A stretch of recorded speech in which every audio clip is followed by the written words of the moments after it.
우리가 이 지구별에서 겪는 시련 가운데 사랑하는 이의 죽음만큼이나 많은 사람을 아프게 하는 시련도 없을 것이다. 누가 됐든 어려서 죽지 않는 한 사랑하는 사람을 잃게 마련이다. 사실 우리 모두가 예외 없이 이런 경험을 한다는 사실은 그것이 성장을 위한 소중한 기회일 수 있음을 뜻한다. 만일 그렇지 않다면 영혼으로서 우리가 이 물질계에서의 삶을 그토록 바랄 것 같지 않다. 그러나 어떤 이들은 보통의 경우와는 조금 다른 죽음을 경험한다. 영혼이 태어나기 전에 사랑하는 이와의 사별을 계획하는 이유에 대해 알아보기 위해 나는 발러리 빌라스라는 여성과 이야기를 나누었다. 나와 대화를 나눌 당시 42살이던 발러리는 무척이나 사랑하던 이를 둘이나 잃은 상태였다. 그 중 하나는 나와 이야기 나누기 석 달 전에 죽은 외아들 더스틴이었다. 발러리는 그 경험을 이야기하는 과정에서 치유가 되었다면서 다른 이들도 그런 치유를 경험하기를 소망했다.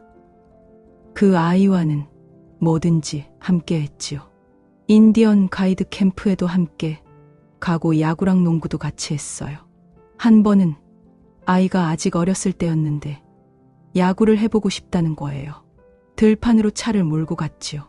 차에서 내리니 온통 꼬마애들이 강망이를 휘두르며 공을 치고 있더군요. 더스틴은 야구 장갑을 껴본 적이 한 번도 없었어요. 그런데 이러더군요. 괜찮아요. 엄마 한번 해보고 싶어요. 아이는 뭘 어떻게 할지 하나도 모르면서 아이들이 북적대는 들판으로 뛰어갔어요. 어찌나 대견하든지 배짱이 있는 아이였지요. 제게는 그것이 전형적인 더스틴의 모습으로 남아있어요. 발러리가 보기에 더스틴의 또 다른 특징은 지적인 능력과 반항적인 성격이었다. 아이의 지적 능력은 컴퓨터와 차를 다루는 데서 빛났다. 언젠가는 혼자서 자동차 엔진을 통째로 조립하기까지 했다. 아이의 반항적인 성격은 세상에 쉼 없이 물음을 던지는 방식으로 드러났다. 더스틴의 장례식 전날 밤 250명이 넘는 친구들이 왔다. 더스틴이 죽기 한 주 전 어느 저녁 발러리는 불을 모두 끄고 거실 창가에 말없이 앉아 있었다. 밖에서는 조용히 비가 내리고 있었다. 곧 더스틴도 집에 들어와 그녀 옆에 앉았다. 더스틴이 팔을 뻗어 불을 켜려고 했을 때 발러리가 말했다. 아니 더스틴, 자연광이 좋구나. 멋있잖니. 둘은 함께 말없이 유리창으로 떨어져 내리는 빗방울을 바라보았다. 더스틴은 19에 세상을 떠났다. 죽기 전날 금요일 밤 집에 돌아온 그는 발러리의 침실로 들어와 짧게 이야기를 나누었다. 둘은 잘 자라며 서로를 껴안아 주었다. 발러리는 자신이 입을 맞추는데도 더스틴이 가만히 있어서 깜짝 놀랐다. 평소에 더스틴이 스킨십을 좋아하지 않았기 때문이다. 다음날 아침 발러리는 차를 몰고 호수를 가로질러 뉴올리언스로 갔다. 그녀는 그날 저녁 집으로 돌아오는 길에 호수 위에 수상가교를 달렸다. 그때 왼쪽을 보았어요. 분홍빛으로 물든 석양이 정말 아름다웠지요. 가끔 이런 생각이 들어요. 바로 그 순간에 더스틴이 죽은 게 아닐까 하는. 발러리가 집에 돌아오자 늘 그렇듯 기르던 개 태시가 달려 나와 그녀를 반겼다. 집 안은 조용했다. 발러리는 더스틴이 나갔나 보다고 생각했다. 더스틴 방으로 가서 방문을 열었어요. 아이가 침대 위에 누워 있더군요. 발은 바닥에 댄 채로요. 마치 쓰러진 것 같더군요. 두 손을 양 옆으로 축 늘어뜨리고 고개는 오른쪽으로 돌리고 있었지요. 부모들은 아이가 아주 아기일 때부터 아이 방에 들어가서 아이가 숨을 쉬고 있는지 확인하는 버릇이 있어요. 어머니란 원래 그런 법이지요. 아이에게 다가갔는데 아이가 숨을 쉬고 있지 않았어요. 불러도 대답이 없었어요. 전 더 크게 소리쳤죠. 그래도 대답이 없었지요. 전 더 크게 계속 외쳤지만 방 안에는 제 목소리만 메아리칠 뿐이었어요. 전 옆에 있던 강아지를 더스틴 위에 올려놓았어요. 걔가 어떻게 하나 보려고요. 아이를 보고 눈도 깜짝하지 않더군요. 걔에게는 아이가 없는 셈이나 마찬가지였던 거예요. 전 제발 안 돼. 이런 일이 일어나다니. 이건 악몽이야. 사실이 아니야. 라고 외치며 거실로 달려갔어요. 생각했지요. 내가 이걸 사실로 받아들이면 진짜 사실이 되는 거다라고 말이죠. 그리고 저는 911을 불렀어요. 도착한 응급 구조 요원들은 얼마 지나지 않아 더스틴이 죽었다는 말을 전했어요. 그들에 따르면 사인은 우발적인 약물 과다 복용이라네요. 더스틴은 막 대학 입학시험에 붙고 행복에 겨워 있었지요. 점수도 좋았어요. 축하하느라고 친구들과 어울려 나갔다 오곤 했고요. 어머니의 날에는 제게 아름다운 편지를 써주었어요. 저를 무척 사랑한다고 했지요. 그런 편지를 써준 적이 한 번도 없는 아이였어요. 그러던 아이가 어느 날 갑자기 죽어버렸으니 제 심정이 어땠을지 아무도 모를 거예요. 더스틴의 장례식 전날 발러리의 여동생 비키가 집에 와서 중요한 이야기를 해주었다. 언니, 더스틴이 어젯밤에 우리 집에 왔었어. 내가 살면서 그처럼 행복하고 기쁜 순간이 없었던 것 같아. 아이는 눈부시게 빛이 났어. 빛이었어. 그리고 내게 말했어. 비키 이모, 엄마에게 나는 자연광이었다고 말해주세요. 전 가슴이 벅차올라 어찌할 줄 몰랐어요. 더스틴은 내가 이 세상에서 누구보다 신뢰하는 사람을 통해 잘 지내고 있노라고 알려준 거예요. 그로부터 이틀 뒤 곤히 잠들어 있던 발러리가 벼랑간 깨어났다. 눈을 떠보니 제가 위로 들어 올려져 있더군요. 그런데 들어 올려진 게 몸이 아니었어요. 그냥 저였어요. 그 순간 저는 아이의 존재를 느꼈어요. 시간이 지나고 나서 알았다거나 그런 게 아니었어요. 모든 게 그 즉시 느껴졌어요. 에너지가 있었어요. 내가 느껴본 가장 강력한 에너지였어요. 내가 더스틴이었고 더스틴이 나였어요. 그 몇 초 동안에 더스틴에 대한 걸 모두 알 수 있었어요. 아이는 행복해하고 있었어요. 난 그걸 알 수 있었어요. 그게 느껴졌으니까요. 나는 발러리와 나눈 대화에서 깊은 감동을 받았다. 그녀는 사별의 아픔에도 꿋꿋함을 잃지 않고 같은 경험을 한 다른 이들에게 위로와 의미를 주고자 자신의 아픈 상처를 허심탄회하게 꺼내 보였다. 사별의 아픔은 누구한테라도 닥칠 수 있는 일인지라. 나는 발러리가 겪은 시련의 의미를 찾아가는 과정에서 전생 계획을 3명의 영매와 살펴보는 것이 어떻겠느냐는 부탁을 했고 그녀는 흔쾌히 동의했다. 발러리가 만난 첫 번째 영매는 뎁 드발이었다. 뎁은 이미 나와 인터뷰한 여러 명의 전생 계획을 읽은 바 있었다. 뎁과 세션을 가진 이들은 그녀가 무척 섬세하고 통찰력이 깊으며 또 아주 정확하다고 말했다. 그녀는 죽은 이들과 무척 수월하게 대화를 나눴고 또한 길잡이 영혼의 말을 매우 분명하게 알아들었다. 뎁이 말했다. 영혼의 영역에서는 이중성이나 반대항이 없다는 말이었다. 영혼계에서나 지구에서나 우리가 스스로를 평화와 기쁨, 사랑으로 느끼는 일이 가능하지만 분노나 증오 같은 더 낮은 진동의 감정을 진정으로 이해하려면 반드시 이 세상에 태어나야만 한다. 비록 고통스럽기는 하지만 그러한 경험을 통해 진정한 우리 자신을 알 수 있기 때문이다. 더스틴이 뎁에게 나타났다. 더스틴이 발러리에게 말을 했다. 난 행복하지 않았어요. 내가 뭘 하고 싶은 건지 알 수 없었어요. 내가 모든 걸 엉망으로 망쳐놓았는데 어떻게 손써야 할지 알 수 없었어요. 그건 자살이 아니었어요. 사고였어요. 이런 일이 벌어질 수 있는 상황을 제가 만들었지요. 약에 중독되어 있었거든요. 난 엄마에게 그 사실을 숨기려고 했어요. 겉으로는 어느 정도 정상인 것처럼 보이려고 애썼지만 속에서는 분노가 폭풍우처럼 몰아쳤어요. 난 이 분노와 싸워야 했어요. 분명하게 생각할 수 없었어요. 그렇게 판단력이 흐려진 채로 계속 살았어요. 아무것도 믿을 수 없었죠. 믿음이 없는 상태로 그렇게 살았어요. 미안해요. 사실 이게 처음 일어난 일이 아니었어요. 몇 달 전에도 이 정도로 약을 많이 먹은 적이 있었어요. 나는 더스틴에게 태어나기 전 언제 죽을지를 놓고 발러리와 함께 의논했는지 물었다.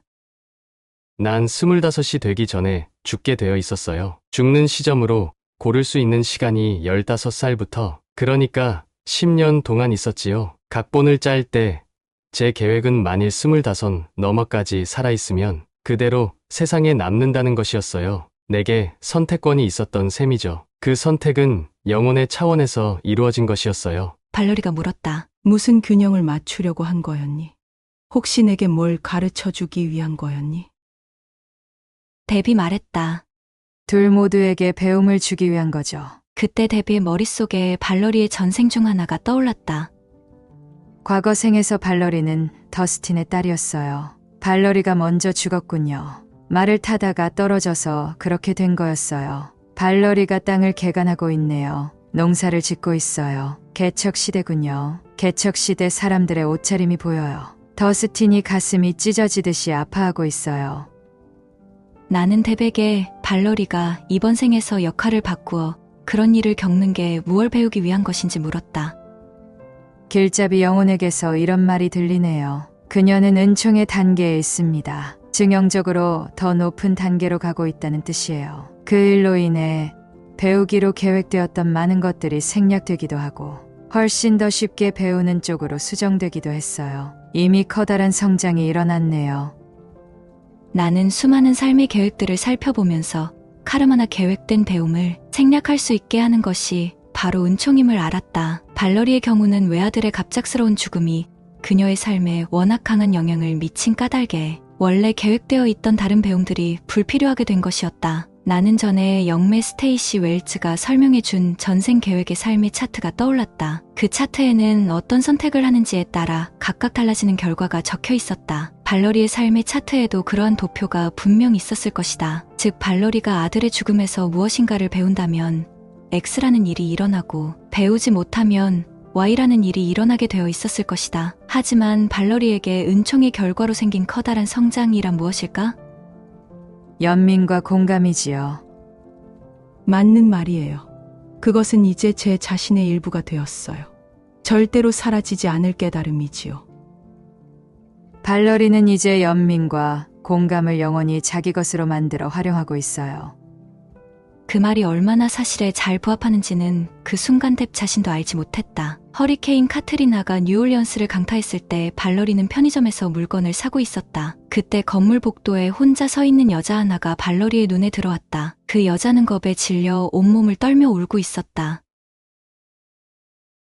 난 그 여자를 꼭 껴안은 채 가만히 있었어요.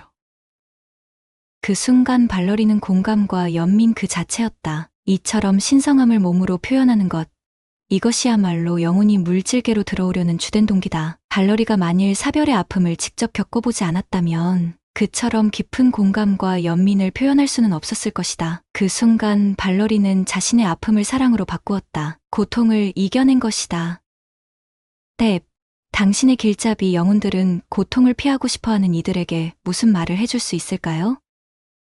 그들이 말하는군요. 껴안으세요. 그 고통을 껴안고 이렇게 말하세요. 더 흘릴 눈물이 없을 때까지 울리라. 그러고 나서 한 번 더 우세요. 마지막 남은 고통이 마저 흘러가도록.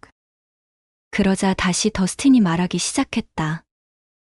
난 내가 가진 재능을 낭비했어요. 다음에는 꼭 잘 쓸게요. 그리고 다음번에는 내가 보기에 진실인 것을 사람들이 수긍해 주지 않더라도 이를 받아들일 수 있을 정도로 강한 사람이 될게요. 내 자신을 믿을 수 있어야겠지요. 내 죽음으로 엄마가 그렇게 슬퍼하니 저도 마음이 아파요.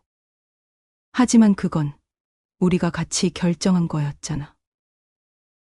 알아요. 하지만 우리 다시는 그러지 말아요. 서로를 이렇게 슬프게 하는 일은 다시는 하지 말아요. 이번 장은 끝났어요. 이제 더 높은 단계로 올라가도록 해요. 엄마가 무척 자랑스러워요. 전화벨이 한번 울리게 해볼게요. 전기를 다루는 법을 배워야겠어요. 내가 보내는 메시지를 찾아보세요. 가끔은 꿈에서 나타나서 말 걸게요. 깨어나면 곧바로 꿈을 기억해보세요. 그렇게 엄마에게 메시지를 주려고 해볼게요. 정말 사랑해요, 엄마.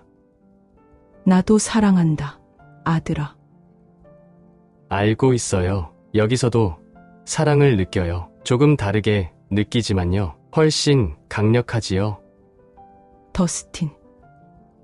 내가 사람들에게 얼마나 소중한 존재였는지 알고 있지. 내가 어떤 사람이었는지 난 잘 몰랐던 것 같아요. 다음번에는 훨씬 더 잘 알 것 같아요. 뎁, 당신의 길잡이 영혼들은 사랑하는 사람과 차별하고 슬퍼하는 이들에게 무슨 말을 해주고 싶어 하나요? 그건 그들만의 아픔이 아니라고 하는군요. 신이 그들에게만 번갯불을 내려치는 게 아니라고 말이에요. 그것이 그들만 겪는 슬픔이 아닐 뿐더러 스스로 선택한 것임을 깨달으면 관점이 변하겠지요. 더스틴은 뎁을 통해 자신들이 잘 지내고 있고 자신들의 이른 죽음이 전생에 계획된 것임을 확인시켜 주었다. 나는 발러리가 그들과 이야기를 나누고 치유되었음을 느꼈다. 그녀는 그들이 왜 그렇게 죽었는지 더 잘 이해하게 되었으며 그들을 향한 사랑까지 전해줄 수 있었다. 그들 역시 그녀에게 사랑의 마음을 전해주었다. 나는 영혼이 약혼자나 아들을 잃기로 태어나기 전에 계획하는 이유를 더 잘 알고 싶어 영매 코비 미틀라이트를 찾아가 발러리의 영혼과의 채널링을 부탁했다. 영혼들이 보통 어떤 이유로 어떤 방식으로 윤회를 계획하는지에 대해 발러리의 영혼이 어떤 지혜로운 대답을 들려줄지 기대되었다. 영혼은 이 세상을 살다간 각 인격체들의 의식을 모두 담고 있기 때문에 채널되었을 때 스스로를 우리라고 가리키는 경우가 있다. 바로 이어지는 대화에서 발러리의 영혼도 그러했다. 코비가 트랜스 상태에 들어가고 잠시 침묵이 흐른 뒤 채널링이 시작되었다. 그녀가 준비되었다고 느껴지자 나는 기초적인 질문을 시작했다. 영혼은 육체를 입고 태어나는 경험을 통해 어떤 성장을 하나요? 지구나 여타 물질적 장소들은 몸이나 물질 차원의 욕구, 물질 차원의 교류가 없으면 배울 수 없는 가르침을 줍니다. 두 사람이 배고픔과 목마름을 느끼고 있다고 해봅시다. 그들에게 탐욕과 두려움이라는 감정이 무엇보다 강하다면 먹을 것과 마실 것을 가진 사람은 다른 이가 그것에 조금도 손대거나 훔치지 못하도록 하겠지요. 하지만 그들이 관대함과 돕고자 하는 마음, 보편적인 사랑을 지니고 있고 그 상황이 더섭음을 이해하고 있다면 베풀고자 하는 감정이 퍼져나갈 것이요. 결국 다른 사람을 도울 것입니다. 그러면 영혼이 성장하게 됩니다. 발러리가 당신이 바란 것을 이룬 것 같나요? 그녀는 용감합니다. 그녀의 통찰력은 우리가 지난 200년간 환생했던 모든 인격체들보다 뛰어납니다. 만일 그녀가 이 죽음을 또 그 더섭음을 받아들이고 그 속에서 의미를 발견하고 이것이 그녀를 무너뜨리려 함이 아니라 더욱 온전히 세우기 위함임을 깨닫고 생을 마감한다면 그 다음의 삶부터는 이번에 배운 것을 다른 이들에게 나누어 줄 수 있으리라 믿습니다. 발러리는 고통을 받아들여 거기에서 객관적으로 배움을 얻고 그렇게 새로 발견한 힘으로 아이나 약혼자를 잃고 괴로워하는 다른 사람들에게 손을 내밀 수 있습니다. 그들에게 자신이 얻은 평화와 깨달음을 줄 수 있습니다. 상실이란 더섭는 것이며 이번 생에 남은 시간 동안 삶에서 좋은 것을 곤란해 잘 활용할 수 있다는 깨달음 말이에요. 아무리 뛰어난 내용의 배움이라도 배우는 것이 전부는 아닙니다. 배우기만 한다면 그것은 마치 책을 읽고 그 내용을 그저 알고만 있는 것과 같습니다. 시간이 지나면 책의 내용은 사라지고 결국 아무것도 남지 않게 될 것입니다. 영혼은 자신이 배운 것을 수호천사나 길잡이 영혼이 되어서 다른 이에게 가르쳐 줍니다. 인격체 차원에서도 배운 것은 꼭 다른 이에게로 옮겨져야 합니다. 하나의 인격체건 한 권의 책이건 온 세계에 배움을 퍼뜨릴 수 있습니다. 둘은 여러 번 부부로 살았습니다. 약 150년 전까지 거슬러 올라갑니다. 바로 그때부터 이 배움을 얻겠다는 움직임이 시작되었습니다. 아이는 생에서 자녀로 만나기도 하고 친구로 만나기도 하고 때로는 형제자매로 만나기도 했습니다. 매번 몸을 통해 이 세상에 나오지는 않았습니다. 150년 전에 그들은 습격 부대의 일원이었군요. 네, 그들은 특히 여자와 아이들을 죽이라는 임무를 받았습니다. 그들은 순식간에 임무를 처리했고 희열도 맛보았군요. 그러한 업보가 상실의 감정을 직접 느껴야 할 필요성을 만들어냈습니다. 당시 둘은 형제처럼 가까운 사이였고 그 유대감은 계속 그 다음 여러 번의 생애까지 쌓여갔습니다. 배움이 계속되었습니다. 사랑하는 사람과 사별한 많은 이들이 발러리의 이야기를 읽게 될 거예요. 지금까지 상실의 본성이 더섭음이라는 걸 이해해야 한다고 했지요. 슬픔에 빠져있는 그들에게 또 도움이 될 어떤 이야기가 있을까요? 장막, 너머를 보는 법을 배우세요. 사실 죽음으로 이별하게 되는 일은 없습니다. 인식의 능력을 넓히면 사랑한 사람들의 영혼을 만날 수 있습니다. 더 이상 몸의 모습으로는 같이 소풍을 가거나 설거지를 하거나 아이의 졸업식에 가거나 할 수는 없겠지요. 하지만 그들은 여전히 당신을 보고 있습니다. 영혼에게 있어 사랑의 감정은 죽어 없어지는 것이 아닙니다. 부모나 조부모가 아주 오래전에 죽었지만 그래도 그 사랑만은 살아서 진동하고 있음을 느끼는 이들이 얼마나 많은가요? 사람이 죽는 것은 그 삶에서 얻을 것을 모두 얻었기 때문이라는 것을 잊지 마세요. 주위에 누군가가 죽거든, 인격체가 몸을 떠나가거든 그들이 남겨준 보물을 손에 쥐고 여러분 자신의 삶을 살아가세요. 이 세상을 40에 떠나든 80에 떠나든 살기로 되어 있던 만큼 살고 간 겁니다. 사랑하는 이와의 사별이라는 시련에 대하여 더 이해할 것이 뭐가 있을까요? 그것은 그들이 무엇을 잘못해서 일어나는 일이 아닙니다. 심지어 150년 전 둘의 삶을 보았을 때도 그것은 좋거나 나쁘다는 식으로 판단되지 않습니다. 당신은 영혼을 죽일 수 없습니다. 이것은 아마 사람으로서는 이해하기 어려운 개념일 테지요. 우리가 사람을 죽인 살인자를 용서한다거나 상관하지 않는다는 뜻이 아닙니다. 그렇지 않다면 카르마라는 것도 있지 않을 테니까요.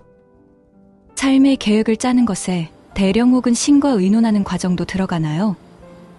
물론입니다. 하지만 영혼인 우리가 인격체의 길잡이 역할을 할 때에도 선호하는 방식이 있듯이 대령들이 일하는데도 특정한 방식이 있습니다. 그리고 그들이 계획을 일일이 짚어주지는 않습니다. 그렇다면 영혼에게 배움이 일어나지 않을 테니까요. 대령들은 훨씬 더 정교한 진동의 영혼입니다. 영혼인 우리가 성장하는 데는 필요한 배움을 얻고 타인을 돕는 일이 꼭 필요하지요. 삶은 사랑과 봉사에 기초를 두고 있어요. 오직 그뿐입니다. 발러리의 삶을 계획할 때 당신은 더스틴이 언제 어떻게 죽을지를 구체적으로 계획했나요? 아이의 경우는 고의적인 자살 가능성을 열어두어야 했습니다. 다른 아이를 구해놓고 자기가 대신 죽을 수도 있었어요. 그런가 하면 아이가 나중에 자살 폭탄 테러로 죽을 수도 있었고요. 그렇다면 왜 꼭 그런 방식으로 그 시기에 죽은 건가요? 모두에게 가장 큰 성장을 일으키기에 그때가 가장 적절한 때라고 보았기 때문이에요. 더스틴의 경우 사인이 우발적인 약물 과다 복용이었지요. 자살하려고 했던 게 아니었어요. 당신이 말했듯이 그 일은 우발적으로 일어났습니다. 그 정도의 양으로는 죽을 수도 있고 죽지 않을 수도 있었습니다. 하지만 그의 영혼은 그때에 이번 생에서의 삶을 끝내기로 결정한 거잖아요. 그 점은 그 영혼에게 물어봐야 합니다. 우리의 입장에서는 동의했을 겁니다. 그렇다면 더스틴의 죽음은 약의 절대적인 분량 때문이 아니라 그 정도의 양으로 삶을 마감하기로 한 영혼의 결정 때문이군요. 그 말이 맞습니다. 그래서 영혼의 결정이 그의 몸속에서 생화학적인 반응으로 번역되어 나타난 거고요. 그러면 만일 그의 영혼이 이번 삶을 끝내고자 하지 않았다면 똑같은 양을 취하고도 죽지 않았을 수 있겠군요. 약을 먹고 자살하기로 결심한 아이가 하나 더 있다고 해봅시다. 그 인격체가 죽으려고 하는 순간 영혼의 손길을 느낍니다. 인격체는 깨어나지요. 손 안에는 죽기에 충분한 약이 있지만 그는 나머지 약을 입 안에 털어넣지 않습니다. 더스틴에게는 깨어남의 자명종 소리가 없었습니다. 아까 이런 말씀을 했지요. 육체로의 환생은 이 세상에 태어나지 않았다면 겪지 못했을 방식으로 배움을 얻게 한다고요. 그런데 저는 이 세상에 단 한 번도 태어나지 않는 쪽을 택하는 존재들도 많이 있다고 들었어요. 만일 이 세상에 태어나는 것이 그렇게 특별한 배움을 얻을 수 있는 유일한 길이라면 왜 어떤 존재들은 육체의 삶을 살기로 선택하지 않죠? 인간의 경험은 존재가 성장하는데 중요한 모든 경험을 아우르지 못합니다. 영혼이 지구에 태어나지 않고도 혹은 사람의 모습으로 한 번도 태어나지 않고도 얻을 수 있는 배움이 있습니다. 그것이 무엇인지 말로 설명하기란 불가능하군요. 만일 누군가 조건 없는 사랑을 배우기 원하는데 마침 비판하기를 좋아하는 환경에서 태어났다면 그 삶 자체가 동기부여되는 삶이 되겠지요. 동기부여와 영감을 받는 것은 다릅니다. 거의 모든 인격체는 동기부여를 통해 배웁니다. 지구가 존재해온 방식만 보아도 인격체는 1000년 동안의 부정적인 경험을 통해 배움을 얻는 시기였습니다. 이제 당신은 앞을 향해 가고 있고 시간은 속도를 더하고 있으며 진동은 더 높아지고 있는 만큼 영감을 받아 일어나는 일이 더욱 많아질 것입니다.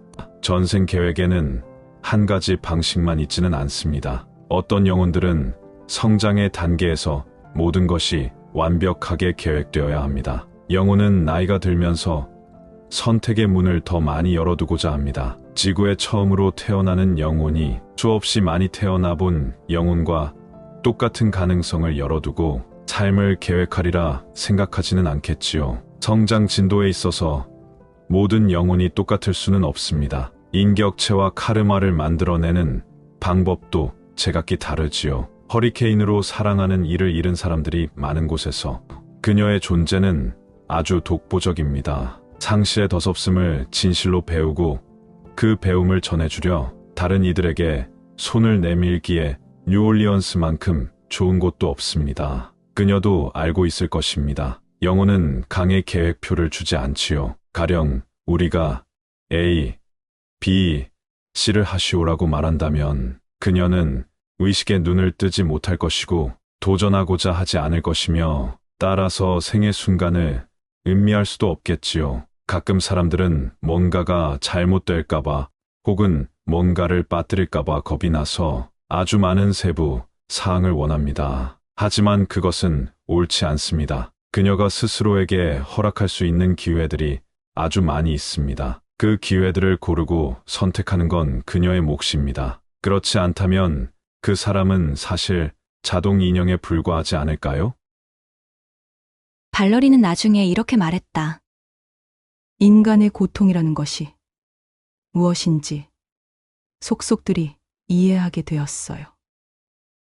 그 말은 사실이었다. 아니, 이제 그것은 비단 머리로 이해한 것을 넘어 존재의 한 방식이 되었다. 발러리는 허리케인 카트리나 앞에서 공포에 떨던 여인을 껴안으면서 그녀의 절망을 진정으로 느꼈다. 발러리의 깊은 공감, 강한 연민은 자기 영혼의 어두운 밤을 통해서 단련된 것이다. 직접 고통을 겪어본 적이 있기에 다른 이의 고통도 진정으로 이해할 수 있었다. 둘이 그렇게 가깝게 연결될 때 생기는 에너지의 파장은 그 크기를 헤아릴 수 없으며 고통이라는 것이 무엇인지 개념적으로만 이해하는 이는 이러한 에너지를 일으킬 수 없다. 또 발러리는 그처럼 자발적으로 사랑을 표현하면서 그녀 자신이 공감이고 연민임을 새로이 인식하게 되었다. 그녀는 이 물질계를 떠날 때 자신에 대해 더 깊어진 깨달음을 영혼계로 가지고 갈 것이다. 또한 그 깨달음은 그것을 가능하게 한 고통이 시간의 우물 속으로 사라진 뒤에도 오래도록 그녀 영혼의 일부로 남을 것이다. 발러리는 자신도 치유되고 다른 이들의 치유를 도우면서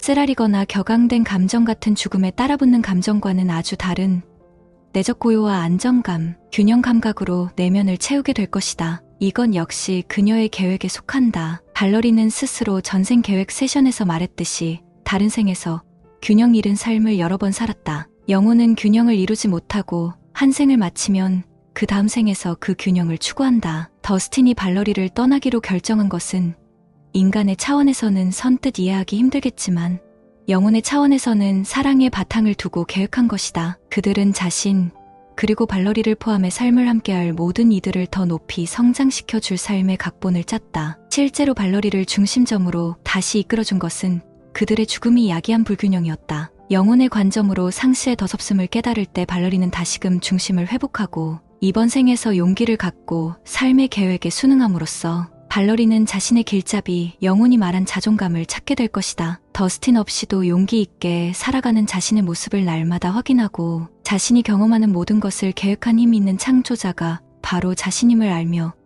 이 물질계에서 자신을 신뢰와 신념, 공감과 연민, 그리고 균형으로 표현하게 되면서 발러리는 자기 사랑의 감정이 특정 삶에서 자기가 하는 역할과 무관하다는 것을 깨닫게 될 것이다. 그녀는 과거의 삶에서 자신을 누군가의 아내, 어머니 혹은 애인으로만 규정했다. 이러한 자기 규정은 이번 생에서도 어느 정도 지속되었지만 그런 역할을 할 수 있게 해주던 이들이 사라져버림으로써 그녀는 자신을 그런 역할 이상의 존재로서 기억해내게 되었다. 발러리의 이야기는 또한 우리가 다른 이의 전생 계획을 알 수 없는 만큼 남들이 그 계획을 실천하는 방식에 대해 판단을 내릴 수 없다는 것도 보여준다. 예를 들어 많은 이들은 더스틴에게 마약을 댄 거래상을 혹독히 비판할 것이다. 하지만 영혼의 차원에서 더스틴과 그 친구는 이번 외의 다른 생도 함께 계획할 만큼 사랑하는 사이였다. 더스틴은 그를 믿었기에 그처럼 중요한 역할을 그에게 맡긴 것이다. 같은 의미로 발러리는 더스틴에게 그녀가 계획한 배움을 얻을 수 있도록 해준대 고마움을 표할 것이다. 중요한 것은 탓할 이는 아무도 없다는 것이다. 우리 모두는 그 누구의 희생양도 아니다. 사실 희생양이라는 것은 있을 수 없다. 죄책감은 존재하지 않으며 용서도 필요하지 않다. 모든 것이 계획대로 순조롭게 그리고 사랑으로 수행되었는데 무엇을 위해 용서가 필요하다는 말인가? 비록 이러한 역할들이 태어나기 전 선택되고 동의된 것이기는 하나 계획의 실행은 그래도 상실이라는 고통스러운 감정을 낳는다. 아들을 잃는 경험을 통해서 그녀는 고통을 스스로 껴안아야만 한다는 것을 알게 되었다. 길잡이 영훈이 뎁과의 세션에서 해준 조언을 떠올려보자. 더 흘릴 눈물이 없을 때까지 울리라 그러고 나서 마지막 남은 고통을 흘려버릴 수 있도록 한 번 더 우세요. 이 길잡이 영혼은 고통이란 억압되어 있는 상태로는 치유되지 않는다는 것을 알고 있다. 우리가 다른 사람들과 관계 맺는 것과 똑같은 방식으로 우리 자신과도 관계 맺고 있음을 떠올리는 것이 고통을 치유하는 데 도움이 된다. 사랑하는 친구가 사랑하는 사람과 사별하고 나서 우리에게 도움을 청할 때 단단히 팔짱을 끼고 등을 돌릴 사람은 없을 것이다. 그에게 내줄 시간이 없다고 말할 사람도 고통을 꼭꼭 숨기고 그냥 살라고 말할 사람도 없을 것이다. 그런데 왜 정작 자신한테는 그런 식으로 대하는 것일까? 발러리가 더스틴을 잃었을 때는 자신에게 충분히 사랑을 쏟으며 상실의 슬픔을 애도했다. 우리 자신이 슬픔에 빠져 있을 때 우리는 흔히 슬픔에 빠진 친구에게 하는 것과 꼭 같이 자연스럽고 너그러운 사랑을 우리 자신에게 베풀어야 한다. 영혼에게 슬픔은 사랑의 표현이고 모든 사랑의 표현은 곧 치유이다. 슬픔에 저항하는 것은 사실 그 고통을 에너지로 둘둘 싸서 외딴 곳에 놓아두는 것이다. 우는 것은 그처럼 단단히 뭉친 에너지를 풀어버리려는 몸이 자연스러운 방식이다. 눈물은 에너지가 계속 흐를 수 있게 해주며 그리하여 더 깊이 치유가 일어나도록 돕는다. 슬퍼하는 것이 얼마나 중요한지 이해하고 나면 우리는 꼭 울어야 한다고 생각하게 될지도 모른다. 비물질적 차원에서 이렇게 해야 한다는 강박은 진정한 치유를 가져다 주지 않는다. 해야 한다는 것은 마음의 과정을 통제하려는 머리의 지적 구성물이다. 스스로에게 무엇을 해야 한다, 하지 않으면 안 된다라고 말하는 것은 머리로 우리 행동의 진동수를 조정하려는 것이다. 하지만 우리가 무엇을 하는지보다 훨씬 더 중요한 것은 우리가 그것을 어떠한 진동수로 하나이다. 울음은 자연스럽고 자발적인 감정의 표현일 때 치유의 역할을 한다. 그래야만 하기 때문에 우는 것은 껍데기인 나를 통한 울음이요 껍데기인 나와 함께하는 울음이다. 반면 울고 싶어 우는 것은 부드럽고 애정 어린 손길로 스스로를 보살피는 것이다. 영은 결코 우리를 슬픔 속에 내버려 두지 않는다. 누구도 홀로 우는 법은 없다. 외로이 우는 것처럼 보이는 사람이라도 실은 길잡이 영혼들, 천사들, 그리고 먼저 세상을 떠났지만 우리에 대한 사랑은 변함이 없는 따뜻한 가족들에 둘러싸여 있고 그들 품에 안기어 있다. 몸은 죽지만 사랑은 죽지 않는다. 우리가 영혼계로 돌아간 사람들을 생각하면 우리의 생각에 에너지는 그들을 우리 곁으로 불러들인다. 더스틴이 이모를 통해 발러리에게 메시지를 보냈듯이 가끔은 그들이 우리와 대화를 시도하기도 한다. 그들은 우리 머릿속에 생각을 심어주기도 하고 깨어있을 때도 그렇고 꿈을 꿀 때는 더 자주 그렇게 한다. 직관으로 어떤 느낌을 주기도 한다. 그들은 물질적 한계에 갇히지 않는 에너지이므로 더스틴이 말한 것처럼 전화기와 같은 장치를 통해 교류할 수도 있다. 그들은 길잡이 영혼과 천사들처럼 우리를 이끌어주고 치유해주며 도움을 줄 우연을 마련해 놓는다. 예를 들어 누군가를 잃은 지 얼마 되지 않아 슬픔 속에 빠져있는 사람에게 길 잃은 동물이 나타나는 그리고 데려다 키우게 되는 일이 드물지 않게 일어난다. 또 영혼계로 돌아간 이가 살아생전 쓰던 화장수나 향수 같은 익숙한 냄새를 만들어내 자신들이 아직 여기 함께 있다는 표시를 하기도 한다. 우리는 슬픔에 빠져 그러한 메시지를 알아채지 못하고 넘어가는 경우가 많다. 하지만 먼저 세상을 떠난 이들에게 마음을 열어놓는 것은 곧 그들에게 우리 삶에 들어와 치유의 기적을 행해달라고 초대하는 것과 같다. 궁극적으로 몸의 죽음은 삶의 계획이 충족되었노라고 영혼이 내리는 판단이다. 사람이 죽는 것은 그 삶에서 얻을 것을 모두 얻었기 때문이라는 것을 잊지 마세요. 발러리의 영혼이 우리에게 해준 말이다. 이 확신의 찬 조언은 우리가 사랑하는 이의 죽음에 대해 원망할 것이 없다는 깨달음으로 이어진다. 가끔 죽음을 부른 사고나 상황에 대해 책임감을 느끼는 수가 있는데 그것은 그저 우리가 사랑한 이들이 태어나기 전 계획한 일종의 출구일 뿐이다. 스스로 누군가의 죽음의 원인이 되었다거나 그 죽음을 막았어야 했는데 막지 못했다고 느끼는 사람이 있다면 이 점을 말해주고 싶다. 누구도 동의 없이는 죽지 않는다. 바로 그 점을 알 때에만 자신을 용서할 수 있다. 그리고 평화를 얻을 수 있다. 우리가 태어나기 전 지혜롭게 삶을 계획했다는 믿음과 신념이 있다면 우리가 사랑한 그들이 이 삶에서 애초에 찾던 성장과 아름다움, 풍요로움을 모두 누리고 갔음을 알 수 있을 것이다. 그들은 자신들이 계획한 그대로 살았음을 알고 평화 속에 있다. 그리고 그 암과 평화를 우리와 나누고 싶어 한다.